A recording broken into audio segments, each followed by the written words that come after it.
Bienvenue sur Top Invest, la chaîne des top d'investissement. Ici, on parle essentiellement d'entreprises de qualité. Avons-nous une opportunité d'investissement sur Click Digital? C'est la question à laquelle on va essayer de répondre en se basant sur les états financiers de la compagnie. Je rappelle que ceci représente uniquement mon point de vue et non un conseil d'investissement. Et comme d'habitude, je me réserve le droit de me tromper. C'est une compagnie qu'on me demande d'analyser depuis plusieurs mois. Et on va enfin faire ça ici aujourd'hui. Donc, c'est une demande spéciale d'un abonné Top Premium. Donc, je rappelle que dans le service Top Premium, vous pouvez demander des analyses quantitatives comme celle qu'on va faire présentement en date d'aujourd'hui. Et fait également, vous pouvez recevoir chaque mois 2 notes d'analyse concernant des rapports, concernant ici des entreprises qui, moi, me semblent sous-évaluées. Les notes d'analyse sont basées sur la lecture des rapports financiers. Donc, essentiellement, moi, je lis les rapports financiers, j'écoute les conférences calls. Et voilà, je vous donne présente à peu près une note ici pour vous donner à peu près les éléments et que j'ai pu, les éléments essentiels. Voilà, qu'est-ce qui sous-tend ici mon raisonnement par rapport à l'opportunité concernant l'entreprise en question. OK? So, j'ai déjà eu à faire ça sur, voilà, je me souviens de Johnson & Johnson, je me souviens de Home Depot, donc sur la chaîne, vous pouvez retrouver ça ici.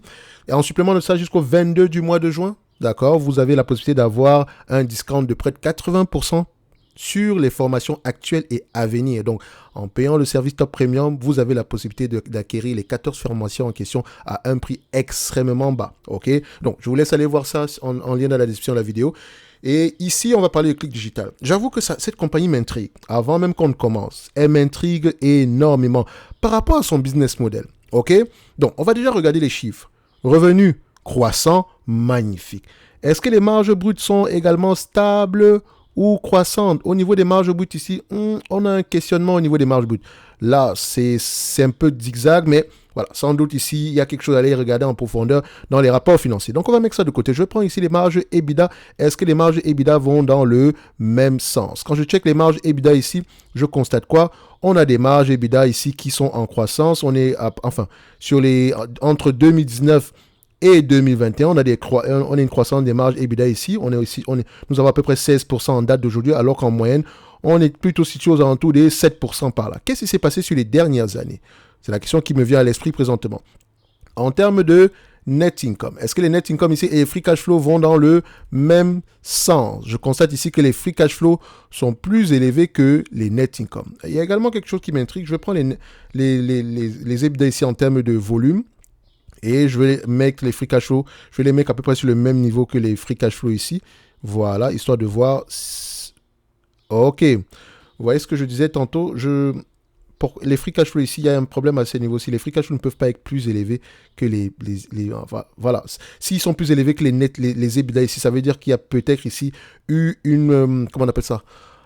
Une charge spéciale. D'accord? Donc, ici, la seule chose qui ne rentre pas dans l'EBITDA ici, c'est ce qu'on appelle, je ne dirais pas que c'est la dépréciation, mais c'est à peu près le impairment. C'est quoi encore en anglais? Je ne dirais pas que c'est une charge extraordinaire. D'accord? Parce que ici, dans l'EBITDA, la partie DA, vous avez ici dépréciation et amortissement. Or, s'il y a une charge extraordinaire ici, ça peut peut-être influencer les EBITDA, mais pas les free cash flow. Enfin, ça peut peut-être influencer les EBITDA. C'est la seule raison pour laquelle les EBITDA pourraient être moins élevés que les free cash flow. Mais ça prête déjà à interrogation. Dans tous les cas de figure, on va revenir ici. OK? Prenons les net income. Techniquement, les net income sont toujours plus bas que les EBITDA. OK? Donc, on a comparé les deux ici. En termes de marge d'EBITDA, ici, on avait à peu près 16%. On voit ici que les free cash flow ont tendance à être plus élevés que les EBITDA, les net income ici. Mais je vais prendre les net income parce que c'est une compagnie européenne. Donc, on voit ici que la marge des net income est située à combien? La marge des net income ici est aux alentours de 10%. Mais attention. Et c'est là où on va faire à peu près beaucoup de guesstimations. D'accord? Et c'est à ce niveau-ci que le business model de l'entreprise doit vous intéresser. À ce que moi j'ai pu lire, parce qu'elle m'a tellement intrigué, je me rends compte que c'est un business. Leur business model est simple. D'accord? C'est un service de streaming ici. D'accord? Ils vendent que ce soit la musique, que ce soit les films, que ce soit les jeux vidéo. En fait, ils achètent du contenu, ils le mettent en commun et ils le revendent à d'autres personnes sur leur plateforme. OK? Mais je sais que ce genre de business-là, le contenu coûte cher en fait. Comment est-ce qu'ils font pour payer ce contenu-là? On peut avoir des net income positifs, mais des free cash flow négatifs. Mais ici, on voit que il faut que je creuse un tout petit peu ici. Parce que ça m'intrigue. C'est trop beau pour être vrai. Et c'est trop beau pour être vrai dans le sens où, regardez, en termes de prévision, ce business-ci, les années, je vais faire simple. Je ne vais pas me casser la tête par rapport à ça. Quand je dis, c'est parce que je vais pas négliger l'analyse non plus. Regardez. On s'attend à des marges nettes de 10% à peu près. OK? Par rapport aux revenus actuels. D'accord? On a à peu près aux alentours ici de, disons, 29 millions sur les dernières années. Le 29 millions ici, ça représente 4,45 € par rapport au prix actuel. Ça vous donne un rendement de combien? D'accord? 4,45 divisé par à peu près, on est à peu près à combien? On a 25 €. On a un rendement sur coût de combien? De 17%. Pourquoi 17%? Est-ce qu'on a une énorme dette? C'est la raison pour laquelle le marché déprécie autant cette compagnie-ci? Non, on n'a même pas de dette. On a du cash net. Au contraire. Elle paye également un dividende depuis 2019 ici qui est de plus en plus croissant. Donc, elle redistribue le cash qu'elle gagne tantôt. Alors, ça m'intrigue beaucoup. Je vois également que l'un de leurs business models ici, c'est surtout de faire de la publicité, d'accord, afin de pouvoir faire de l'acquisition ici. Et même en termes de publicité, c'est pas comme s'ils dépensaient beaucoup d'argent. Mais pour pouvoir générer ce genre de revenus-là, ça veut dire que cette publicité-là est extrêmement efficace. Donc, qu'est-ce qu'elle a de plus que Netflix, que Spotify, que Disney+, etc. Parce qu'en fait, essentiellement, on fait la même chose. OK? So, je vois ici que elle a bien mentionné qu'elle ne produit aucun film, d'accord? Elle licencie juste ce contenu-là et revend ça sur ses plateformes. Ça lui permet ici de maîtriser ses coûts. Mais pourquoi est-ce que Netflix et le reste ne font pas ça? Pourquoi ils ne font juste pas la même chose? Je sais que quand Netflix a changé de business model ici parce qu'avant, ils licenciaient le contenu. Maintenant, ils font leur propre contenu. Tout simplement parce que ça coûte moins cher de faire le propre contenu à long terme. Mais pourquoi est-ce que Click Digital gagne autant d'argent? Ça m'intrigue énormément. Est-ce que c'est plutôt du contenu de seconde zone? Genre, voilà, les séries B, ce genre de choses. Ouais. Est-ce que c'est plutôt ce genre de contenu-là qu'on licencie? Je n'en sais rien. Et quand on licencie même ce contenu-là, les personnes qui achètent, est-ce qu'il y a de la publicité également derrière? Dans le sens où, oui, j'achète mon service de streaming, mais également, je regarde la publicité. Point d'interrogation. Je sais qu'il y a des services de streaming qui sont totalement gratuits ici. Vous avez juste à écouter la publicité, à regarder la publicité à chaque fois, à chaque 30 minutes ou à chaque 1 heure, que ce soit au niveau de la musique, que ce soit au niveau de la télévision, des séries. Donc, c'est pour ça que Click Digital m'intrigue énormément. Qu'est-ce qu'elle a d'extraordinaire? En fait, là, on va se dire une chose, hein. Du point de vue quantitatif, cette compagnie-ci est extrêmement sous-évaluée. Je dis bien extrêmement. Et il y a une autre chose qui m'intrigue, c'est le fait que l'entreprise vous donne à peu près ici l'avis des analystes sur ces infos. Regardez, je n'aime pas quand une entreprise me dit que regardez, les analystes disent qu'on est sous-évalué. Je n'aime pas ça. Si on est sous-évalué, rachetez les actions. Laissez le marché se rendre compte que vous êtes sous-évalué. Est-ce que le management ici possède énormément d'actions? Et s'ils achètent massivement? Il faut qu'ils achètent massivement parce qu'au prix actuel, s'ils revendent plutôt leurs actions, ça veut dire qu'il y a anguille sous roche. OK? Donc, il faut faire très attention. Si je vois, qu'est-ce que le manager... Est-ce que parmi les plus gros actionnaires, je vois ici... Est-ce qu'on a... J'ai même pas l'information en question ici. Je peux la retrouver, l'information ici, mais voilà. Ça m'intrigue énormément. Ça m'intrigue énormément. Ok, regardez ceci. Ils vous disent ici que la plupart des analystes disent qu'on a une valeur aux alentours de 70 € ici. Donc, on est sous-évalué. Ce n'est pas le rôle de l'entreprise de me dire qu'elle est sous-évaluée. Si vous êtes sous-évalué, rachetez vos actions. Donc, moi, ça, par exemple, quand on réserve une page pour vous dire qu'on est sous-évalué, c'est intriguant. C'est assez intriguant. Je ne sais pas ce qui se passe dans cette compagnie-là, mais c'est tellement beau pour être vrai que ça me fait peur. En réalité, ça me fait énormément peur. Et encore, on s'attend à une certaine croissance, hein. Et dites-vous que les sociétés de recherche ici, d'accord, un peu comme les Warburg, Pincus, ce genre, enfin, j'espère que c'est ça, hein. Non, pas ça. Je pense qu'on a ici, ils ont cité des noms ici. Faut pas que je cite des noms. Oh, voilà. Montega, Oken, Aufhauser, Kiring, Klepper, Chevreux, Edison, on les paye également, hein. Dites-vous que vous allez les payer pour qu'ils viennent faire des recherches sur vos compagnies. Ils mettent un target afin que, voilà, le marché puisse, afin de pouvoir susciter de l'intérêt. Donc, si vous les payez, c'est pas comme si Apple paye pour que les analystes viennent faire des recherches sur leurs actions. Non, pas du tout. OK? Ils ne payent personne. Au contraire, les gens se bousculent même. Donc, il faut faire attention. Ils vous mentionnent ici que le fair value ici à 70 € alors qu'on vaut 25. Si c'est le cas, moi, je vous dis la vérité, si j'avais une entreprise qui était autant sous-évaluée, j'aurais plutôt racheté des actions que de distribuer un dividende. Est-ce que c'est dans le cas? Le nombre d'actions est plutôt stable. J'aimerais voir un rachat d'actions ici. Qu'est-ce qui se passe dans cette compagnie-ci? Donc, vous voyez que, par exemple, du point de vue quantitatif, hein, vous aurez beaucoup de questions. C'est trop beau. C'est très beau. Mais maintenant, pour pouvoir investir à long terme, il faut aller regarder le business en lui-même. Est-ce qu'il vous parle? regardez la compétition. Qu'est-ce qui permet à cette compagnie-ci de pouvoir avoir des marges de cette taille-là? Je ne dis pas que les marges sont extrêmement élevées, non. D'accord? Mais elle a des marges assez correctes ici. Elle arrive à faire beaucoup d'argent. D'accord? Qu'est-ce qui lui permet de faire ça alors que... Qu'est-ce qui empêche les Netflix et le reste de le faire?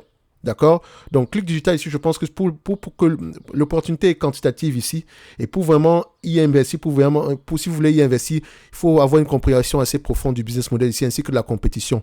En termes de rendement ici, voilà, si on se fie juste à ce qui est attendu sur les dernières années ici, voilà, les analystes s'attendent à peu près à avoir des revenus aux alentours ici. Je prends juste 2023, je ne vais même pas exagérer. Je pense qu'on était aux alentours de 230 millions. Enfin, je vais utiliser ça ici. On va juste mettre à jour. On s'attend à peu près à avoir combien ici? 350 millions. 10% de marge de bénéficiaire ici. On n'a pas de dette. Ça fait 35 millions. 35 millions divisé par la capitalisation boursière actuelle qui est à peu près à 161 millions d'euros. On a un rendement sur coût de près de 21%. 21%. C'est intriguant. Comme je le disais tantôt, c'est assez intriguant. Ça, c'est par rapport aux bénéfices nets attendus d'ici 2023. OK? Donc, creusez un tout petit peu plus ce dossier-ci. Regardez la compétition, d'accord? Parce que, voilà, je comprends qu'il retourne également cet argent-là aux actionnaires. Hein. Il paie un dividende, etc. Le dividende ici, il a l'air safe. Quoi qu'on est à 7,23% ici, mais j'aurais préféré qu'on prenne du 5% ici et pour payer le dividende et peut-être un autre 5% ici pour acheter des actions. Ça aurait été préférable. Également, c'est une compagnie pareille qui est en pleine croissance. Pourquoi est-ce qu'elle se permet de payer un dividende en date d'aujourd'hui? Est-ce qu'elle n'a pas eu un deal ici où elle sait qu'elle doit faire... Est-ce que les deals en présentement au niveau de la licence ici du contenu, est-ce que ces deals-là ne vont pas arriver à expiration au point où... Je sais que les gens qui licencient le contenu, quand ils voient que ça marche là, ils vont commencer à augmenter le prix. D'accord? Je ne parle pas de l'entreprise. Je parle des personnes qui licencient le contenu à cette compagnie-ci. D'accord? Il faut faire très, très attention. Moi, je pense ici, lisez les rapports financiers de cette compagnie-ci. Ça mérite un approfondissement ici. C'est bien d'avoir à peu près les éléments quantitatifs, mais il faudrait aller voir ça en profondeur. Ça m'intrigue assez, mais je ne sais pas si je vais prendre du temps pour lire ces rapports, surtout que j'ai beaucoup de choses à faire en ce moment-ci. Donc, s'il vous plaît, avant d'investir ici, il faut avoir une compréhension du business model en lui-même. D'accord? Vous posez des questions de savoir par rapport à la concurrence, qu'est-ce qu'on fait de mieux? Pourquoi est-ce que la concurrence ne fait pas la même chose que nous? Et s'ils venaient à faire la même chose que nous, quel sera l'impact de ce business-ci? Écoutez également les conférences call. Mais pour le moment, ici, on va se dire quantitativement, c'est assez intéressant. C'est tellement intéressant que c'est assez intriguant. D'accord? Donc, regardez ça en profondeur. OK? Ceci n'est que mon point de vue. Et non un conseil d'investissement. Je comprends pourquoi cette compagnie s'excite beaucoup de monde ici. C'est excitant. Mais comme je l'ai dit ici, du point de vue quantitatif, c'est intéressant. On s'attend à une certaine croissance, on maintient les marges, mais comme je l'ai dit, relisez les rapports financiers. Le business model doit vous parler. D'accord? Quel est le piège? Pourquoi est-ce que le marché ne paye pas plus que ça en date d'aujourd'hui? Pourquoi? C'est vraiment ça qui m'intrigue. Pourquoi? Qu'est-ce qui se passe ici? OK? Donc, on va se donner rendez-vous sur la prochaine vidéo. OK, n'oubliez pas, ceci n'est que mon point de vue et non un conseil d'investissement. Je sais qu'on a beaucoup d'interrogations ici, mais comme je l'ai toujours mentionné ici, je fais la différence entre l'analyse. Quand je parle d'analyse fondamentale, je fais toujours la différence entre le quantitatif et le qualitatif. Je peux avoir un avis négatif en termes quantitatifs. Enfin, quand je dis négatif, quand les chiffres ne sont pas beaux à voir, ce n'est pas beau à voir du tout. Quand je dis avis négatif, ça veut dire que l'entreprise peut être surévaluée, par exemple, ici, mais avec de très beaux chiffres. OK? Je peux avoir un avis négatif, mais en lisant les rapports financiers, je me rends compte on a peut-être une grosse taille de marché, on a peut-être un potentiel d'augmentation des marges, etc. Donc, c'est toujours en lisant les rapports financiers que je peux me permettre d'avoir un avis à long terme. Ici, c'est juste du quantitatif, ça reste ici un avis entre parenthèses à court terme et qui se base essentiellement ici sur l'estimation des années. Retenez que je ne prends jamais une décision d'investissement ici sans lire mes rapports financiers et vous devez également faire la même chose. OK? Quantitativement, c'est intéressant, mais voilà, je tiens toujours à vous le rappeler. On n'achète pas des actions, on achète des entreprises. Derrière des entreprises, il y a des business models. Derrière ces business models, il y a des avantages comme il y a des inconvénients. Et votre rôle en tant qu'investisseur à long terme, c'est d'aller regarder tout cela. OK? Afin de pouvoir afin que la probabilité de succès soit de plus en plus élevée. OK? Celui qui achèterait cette compagnie-ci au prix actuel, en se basant uniquement sur les chiffres, est en train de spéculer. Et s'il est d'accord avec ça, il n'y a pas de souci par rapport à ça. D'accord? Ça peut également être une façon d'investir, comme l'analyse technique. D'accord? Vous pouvez également le faire avec les chiffres. On appelle ça, comme je l'ai dit, l'analyse quantitative. OK? Donc, ce qui veut dire également qu'il va le gérer par rapport à la taille de son portefeuille. OK? So, un like, un abonnement, un commentaire, ça fait toujours plaisir. Et n'oubliez pas, Le 22 du mois de juin, c'est dans 3 jours. La promotion s'arrête dans 3 jours. N'oubliez pas, en lien dans la description de la vidéo, et les places sont limitées. On se dit à bientôt. Click Digital, très intriguant. Tellement intriguant que ça me fait peur. Et puis d'ailleurs, est-ce que il faut que je regarde à peu près ici sur Fastgraph. Fastgraph également ici, vous voyez, ok, je vais regarder, ajuster ici. Voilà, on s'attend à quelque chose d'assez beau. Est-ce que les analystes ont tendance à avoir raison? Vous voyez que les analystes, sur les dernières années, ils sont de plus en plus nombreux ici. Qu'est-ce qui se passe? Peut-être également ici, on a peut-être chopé le next big thing. Mais bon, comme je l'ai dit, restez assez prudent. Sinon, aujourd'hui, c'est assez intéressant. Est-ce que c'est une entreprise sur laquelle je pourrais perdre 1% de mon portefeuille? Oui, oui. C'est tellement intriguant parce qu'il retourne le capital ici. Donc, ça veut dire que ce n'est pas du cash qui disparaît, voilà, qui reste uniquement en banque ici. Donc, c'est-à-dire qu'il y a peut-être quelque chose d'assez intéressant ici à aller voir. OK? Donc, qu'est-ce qui... Essayez de comprendre le business model ici. OK? Donc, moi, j'ai survolé ça, mais ça m'intrigue assez parce que j'ai à peu près lu sur... Enfin, j'ai une assez bonne idée de comment est-ce qu'il se passe le marché du streaming actuellement. C'est pour ça que je suis assez intrigué et que je prends beaucoup de pincettes sur cette compagnie-ci. OK? Ça m'intrigue énormément. Peut-être également, elle a trouvé le next big thing, comme je l'ai dit tantôt. En tout cas, on va se donner rendez-vous sur la prochaine vidéo. D'accord? Et d'ici là, portez-vous bien. Merci.